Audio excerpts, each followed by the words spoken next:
Another frontline shift is being claimed in southern Ukraine. Moscow says its forces have broken through Ukrainian defenses, seizing a key settlement in the Zaporizhzhia region. As casualty figures climb and control lines blur, the war's human cost is also surfacing away from the battlefield.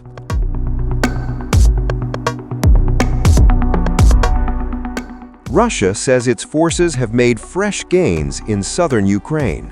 According to the Russian Defense Ministry, troops from Battle Group East advanced through Ukrainian defenses and took control of the settlement of Zheliznichnye in the Zaporizhzhia region over the past day.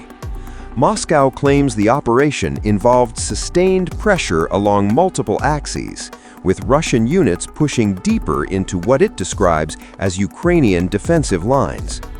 The Defense Ministry says the advance was accompanied by intense fighting and the destruction of Ukrainian armored equipment. Alongside the territorial claim, Russia released new casualty figures. The ministry says Ukrainian forces lost roughly 1,245 personnel across all frontline areas in the last 24 hours, including around 420 casualties in the eastern sector alone. These figures could not be independently verified. Russian officials also reported the destruction of a Ukrainian tank and several armored combat vehicles in the same operational zone. Kiev has not commented on the specific claims, and Ukraine has consistently disputed Russian casualty assessments throughout the conflict.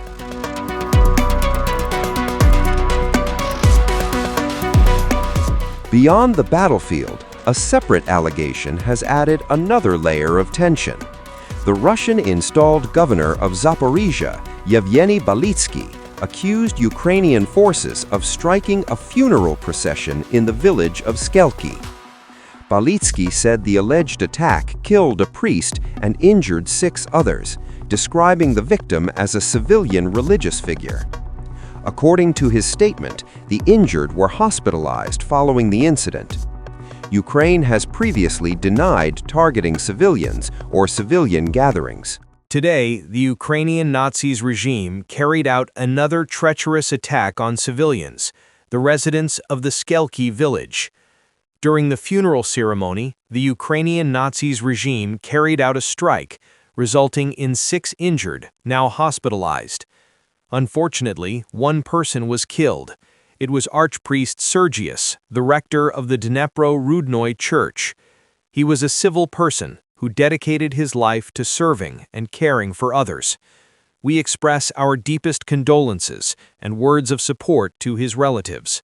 All necessary governmental assistance on behalf of the Zaporizhzhia region will be provided. Zaporizhzhia itself remains a focal point of the conflict.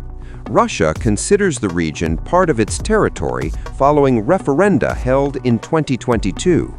Votes that Ukraine and most of the international community reject as illegal annexation.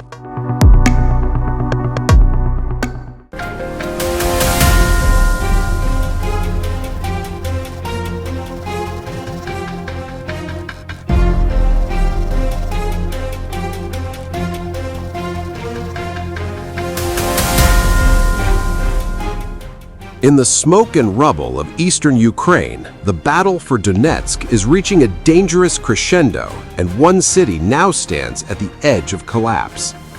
Russian forces are pressing hard around Pokrovsk, a key strategic hub in eastern Ukraine, as Moscow attempts to seal a months-long campaign aimed at capturing the entire Donetsk region. Ukraine's military confirmed on Monday that intense fighting is underway, with Russian troops pushing forward on multiple fronts around Pokrovsk and the nearby city of Mirnohrad. Despite mounting pressure, Kyiv says Ukrainian forces still hold the northern part of Pokrovsk, a city that was once home to nearly 60,000 people, now reduced to a front-line battlefield.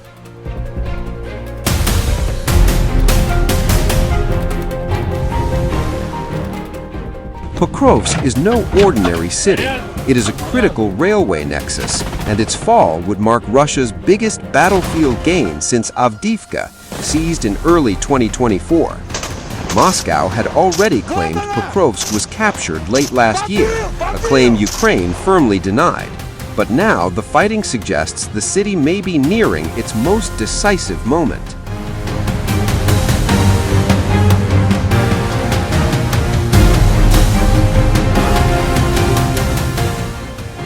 Ukraine's 7th Rapid Response Corps says Russian forces are exploiting Ukraine's limited air defenses, hammering positions with guided bombs, using superior manpower, and tightening control over key heights and flanks.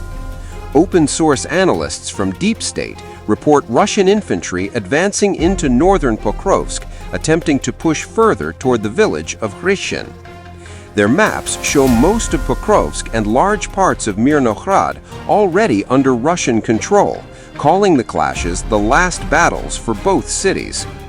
Nearly 4 years after Russia launched its full-scale invasion on February 24, 2022, Moscow now occupies almost 20% of Ukrainian territory, including Crimea and large swaths of eastern Ukraine.